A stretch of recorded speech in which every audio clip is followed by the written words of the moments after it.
Hello everyone, welcome back to my video. Today I'm going to explain about DNA replication, and gene expression.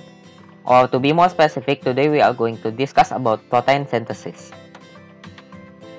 So, before we continue, I want you guys to search for this word. So, these are the questions that will help you in order to understand what is the meaning of transcription. So, the first one, what is transcription? Where does it happens? What molecules are involved? How is the process? And what is the product? So I want you guys to find this first, and after that come back and watch this video again. So, the transcription. For the last video, in the DNA replication video, I believe it is the previous video, we know that there are two types of strand, which is the lagging strand and the leading strand. However, in the protein synthesis, we don't use those terms anymore. However, we replace that terms with the strand and anti-strand strand, or we can say coding strand and template strand. So, transcription. There are actually three steps of protein synthesis, and the first one is transcription. So basically, what is transcription? Transcription is like its name, transcript. We are copying the DNA with its complementary. We are copying the DNA, and we are making it into mRNA. So as you can see, the sense strand is, we don't use the sense strand for the DNA. For the protein synthesis. Instead, we use the anti-strand strand. So, this is very important. Please make a highlight about this two words, because we are going to use it a lot in this chapter. So, there you go. So, there are three steps of transcription. The first one is, the DNA, there will be transcription unit.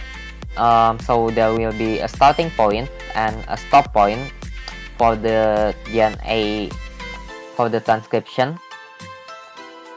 So the very first step of transcription is initiation, which involves the DNA to unwind, making like this, and the RNA transcript is starting from this side, and then elongation is basically the RNA transcript continues until it hits the stop point, and termination is basically when the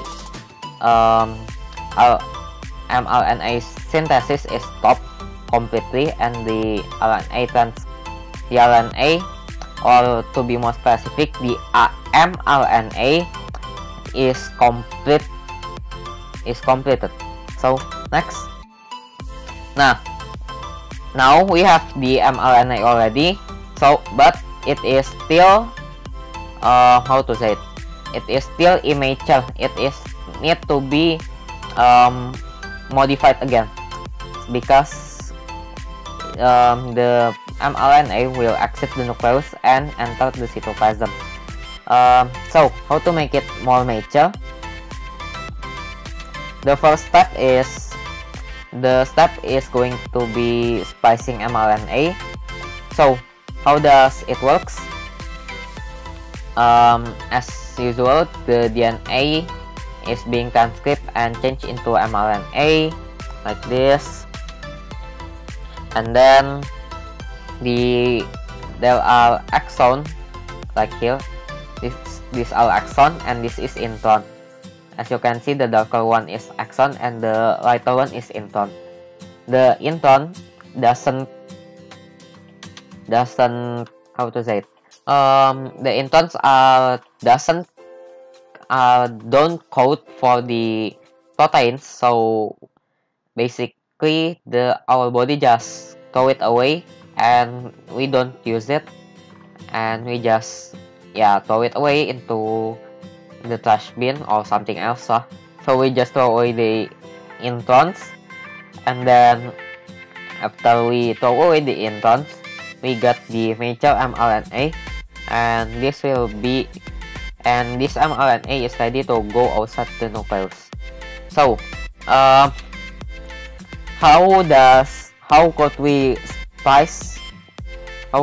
make this one go away, and so we can have this one only?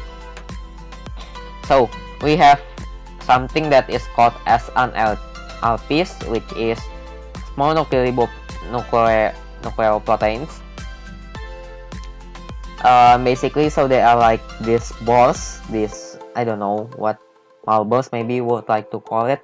So basically they just come and bind with the intron like this, and then they will make the intron like bend or like under or fold or something like this. It's up to you what do you want to call it. So after the introns are bent or fold, it will eventually it will snap away. It will be discarded from this one. So yeah, that's all. So the next one is translation. What is translation? Basically, translation is the final step of protein synthesis. The first one we have transcription, which is copying the DNA and changing it into mRNA. And then we have splicing in here. We have splicing in here, as you can see. There are the introns in here.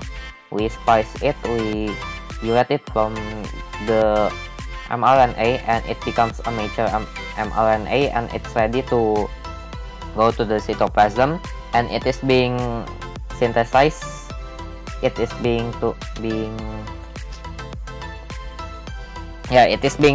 translated into proteins by the ribosome.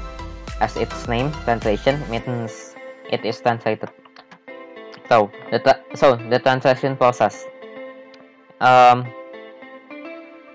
here we have tRNA, and this is the amino acid, and this is the anticodon that will match with this with the mRNA. So the steps are tRNA from the cytosol carrying amino acids. They will come to this site, which is the APE or EPA. It's up to you how to read it. So when they go to A, they will match with its complementary base, and then in the P site, the amino acid will bind to the polypeptide chain, and after the amino acid bind, the tRNA is empty and they are released and removed. So as you can see, that this is the step of the translation.